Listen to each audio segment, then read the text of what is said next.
निरंतर आप सभी में ये एक भावना रही कि उसको गिरफ्तार कर लिया, अब आगे क्या हो रहा है। जो हमारे अनुसंधान अधिकारी हैं वो इसमें सघन प्रयास करते रहे और उन्हीं प्रयासों का ये प्रतिफल है कि हम 2 और अभियुक्तगण को गिरफ्तार करने में कामयाब हुए हैं और उनके नाम हैं राम कृपाल मीना और उदाराम बिश्नोई। इन दोनों का रोल इस प्रकार है कि राम कृपाल मीना ये एक त्रिवेणी नगर में शिक्षण संस्थान चलाता है और इसको जो जिला कोऑर्डिनेटर थे रीट एग्ज़ाम के लिए, उन्होंने इनको अपना कार्य करने के लिए एम्प्लॉय किया था। शिक्षा संकुल में ये वहाँ पे कार्य उनके साथ कर रहे थे और जो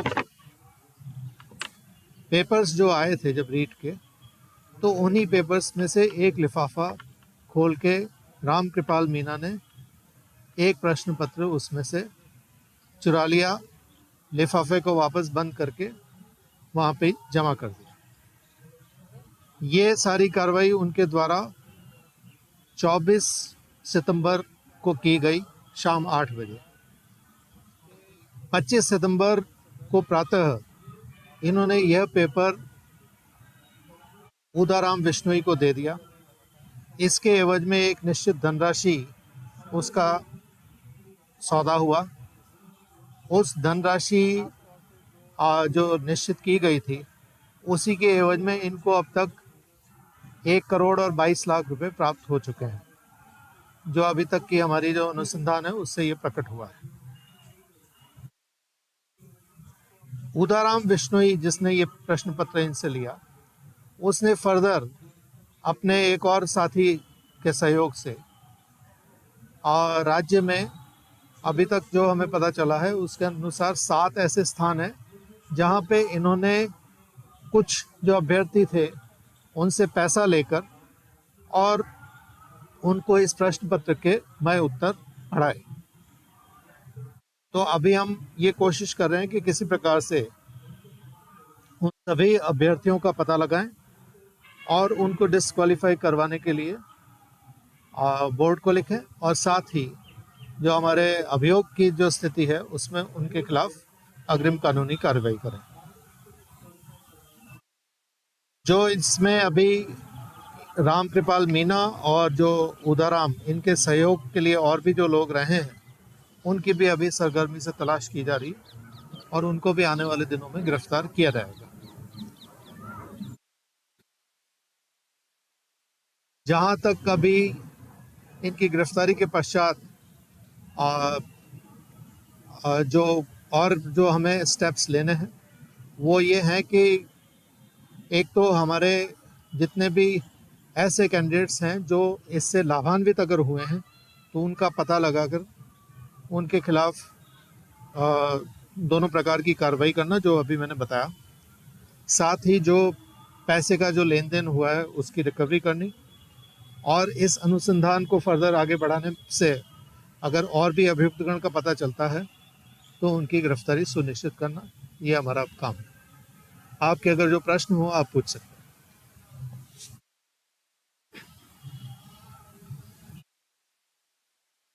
का बैकग्राउंड किस तरह का है और राशि क्या प्राप्त कर चुके हैं? ये जो आपने बताई, तो ये राशि ले चुके हैं किस तरह? जो आपने बताया राम कृपाल मीना के लिए, तो राम कृपाल मीना यहाँ पे एक शिक्षण संस्थान चलाता है। उसने अपने शिक्षण संस्थान में पूर्व में भी कई ऐसे एग्ज़ाम्स कंडक्ट कराए हैं और हमारी जो अब तक जानकारी है उसके मुताबिक ऐसा प्रतीत होता है कि वो ऐसे कार्य में काफ़ी लंबे समय से लिप्त रहा है और उदाराम बिश्नोई उसका क्रिमिनल रिकॉर्ड है और इसी प्रकार के जो एग्ज़ाम है उसमें पूर्व में भी उसके खिलाफ कानूनी कार्रवाई की जा चुकी है।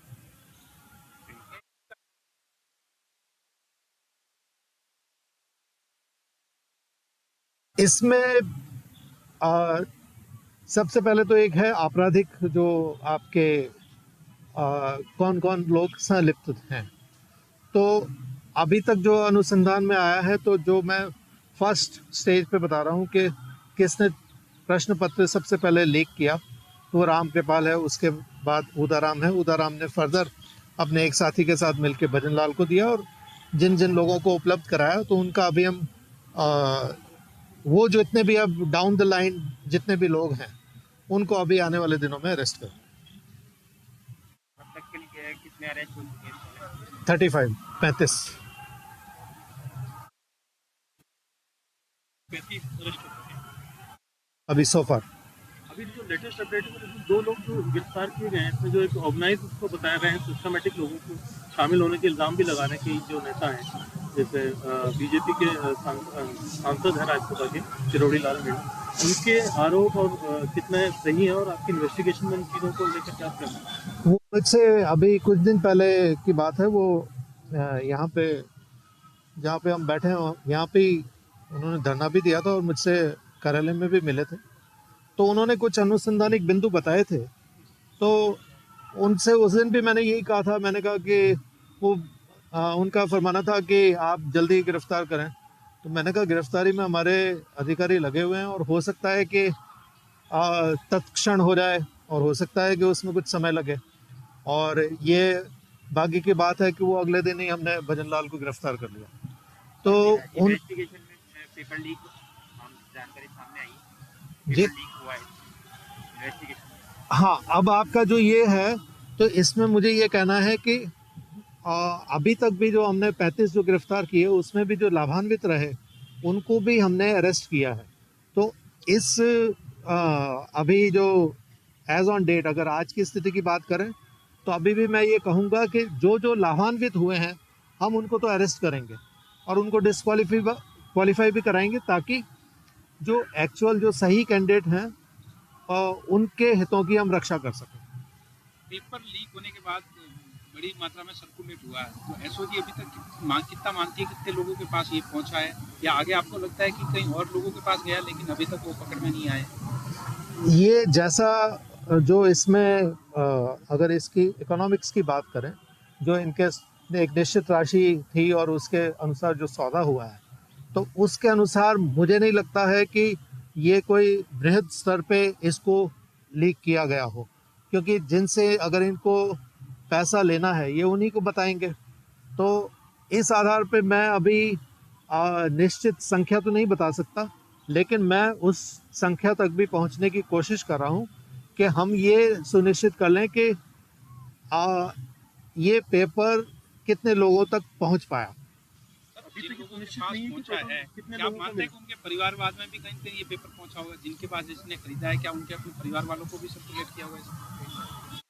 जो आप कह रहे हो वो बिल्कुल उसको ये मतलब हमारे जो इंटरनल डिस्कशन में ये बिंदु रहा है, और उस पर हम काम भी कर रहे हैं।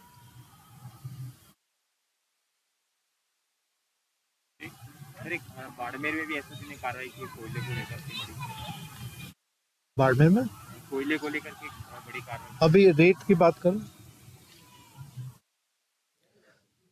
एक बड़ा खुलासा किया गया है कि जिसने भी रेट में संलिप्तता दिखाई और संलिप्तता दिखाते हुए पेपर लीक से लेकर जो लाभान्वित हुए हैं, उन सभी को ट्रेस कर लिया गया और उनके खिलाफ कार्रवाई शुरू की जाएगी। एक छोटे से ब्रेक के लिए रुक रहे हैं, जल्द हाजिर होंगे।